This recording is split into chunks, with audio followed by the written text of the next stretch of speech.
大宝精神衰弱，很不准。医生建议他说你搬到垦丁去休养，那里呢阳光充足，气候温暖。医生我没有钱呢，那你就在天花板上面画个太阳，就想象自己真的是在太阳底下晒着不就行了吗？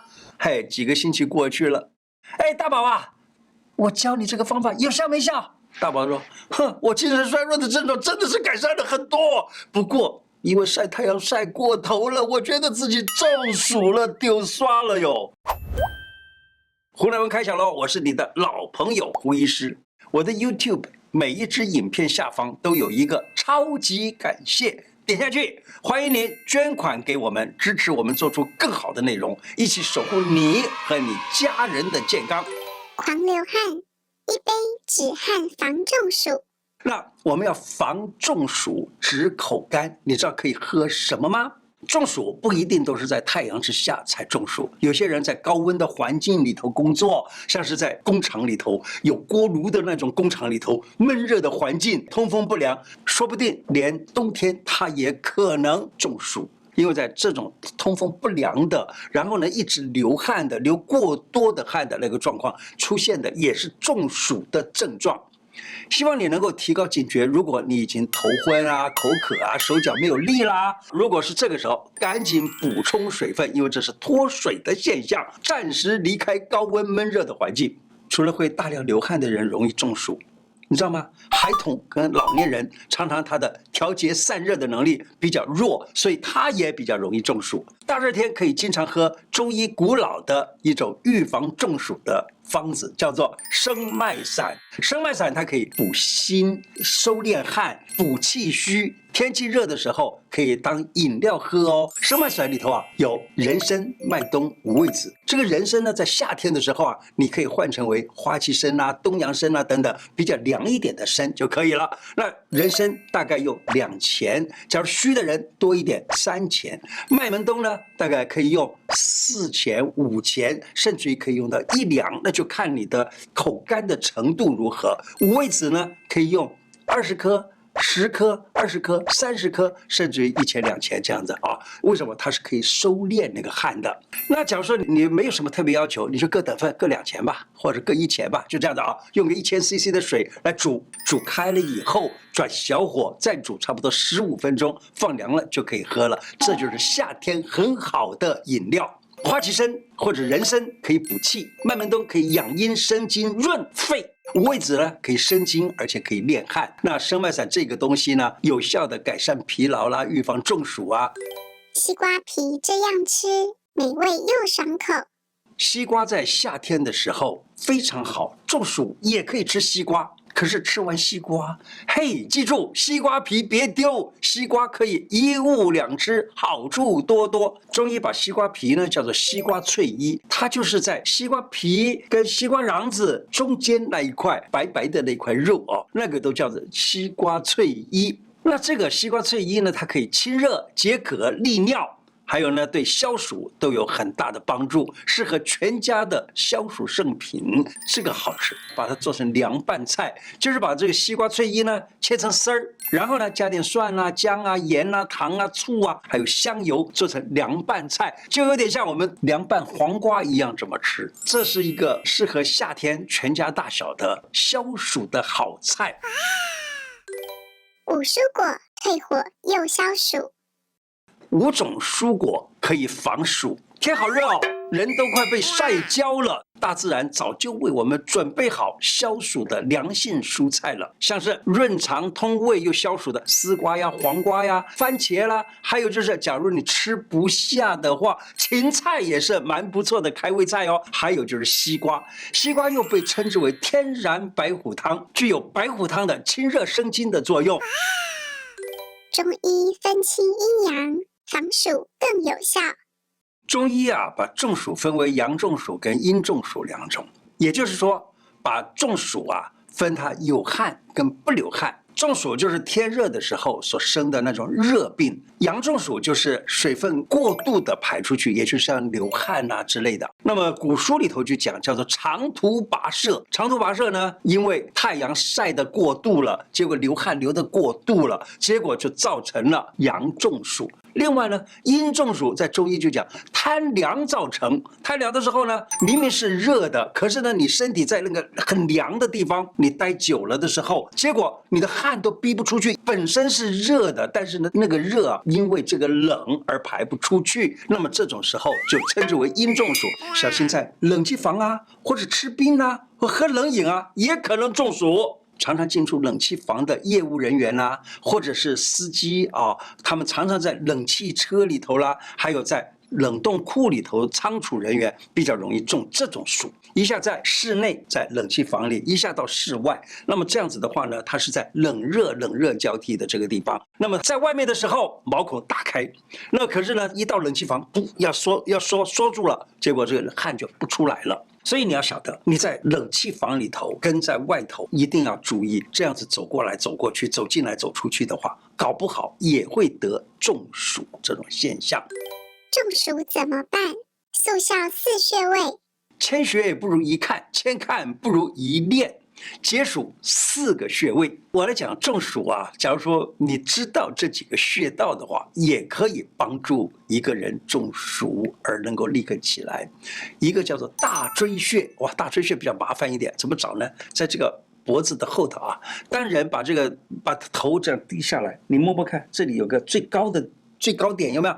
这个最高点是颈椎第7。在这个最高点的下方，这个穴就叫做大椎穴。你在这个地方给它揉一揉，或者这样轻轻的这样敲一敲，哦，都可以啊，敲一敲。然后呢，内关穴、合谷穴还有曲池穴，在这几个穴上面，赶快给它揉一揉、按一按。大椎穴，因为你揉不容易揉到，你就稍微轻轻的敲一敲。然后呢，再来内关穴、还有合谷穴以及曲池穴，为什么有效呢？很简单，内关是可以让他的心气一下子起来，他就能够呼吸得很好。合谷曲池呢，这个是大肠经的穴道，中暑了有的时候会造成大便啊不能够排泄，而且肺与大肠又相表里啊，结果就能够让他的肺呼吸能量增强，那么就好了。神奇，心清身自凉。最推荐的方法就是心静自然凉。唐朝的诗人白居易他说：“人人避暑走如狂，独有禅师不出房。非是禅房无热道，为人心静身自凉。”他就说啊，那个老禅师啊，他在禅房里头，并不是那个地方不热，而是他人心静，所以他才凉。有负面情绪的时候，容易使体温上升，保持平和的心态，就能够心静自然凉。宋朝有一个文人叫做温格，他在《琐碎录》里头他说啊，避暑有妙法，不在全时间，宁心无一事，便到清凉山。就是说，人呢不是在那个山上，在什么地方才会凉，才能够避暑，只有心静才行啊，心里面什么事儿都没有，便到清凉山，那个就是已经在清凉山上了。以故事道破白虎汤的秘密。白虎汤啊，在历史上啊，很多的医生都很怕用白虎汤，又很想要用白虎汤。那假如说你用西瓜衣啊，就是西瓜脆衣或西瓜来代替的话，不也很好吗？可是我们现在来谈一谈白虎汤。白虎汤是在中医治疗非常热的大热的病的那种药物，它里头呢就是知母、石膏、甘草、米做成的。因为白虎汤啊，它很寒很伤胃，所以呢要用米来护胃，就伤不到胃了。你知道以前啊，有个很有名的医生叫叶天士，他跟另外一个医生叫做薛生白、薛雪啊，他们两个人呢就发生了这样一段故事。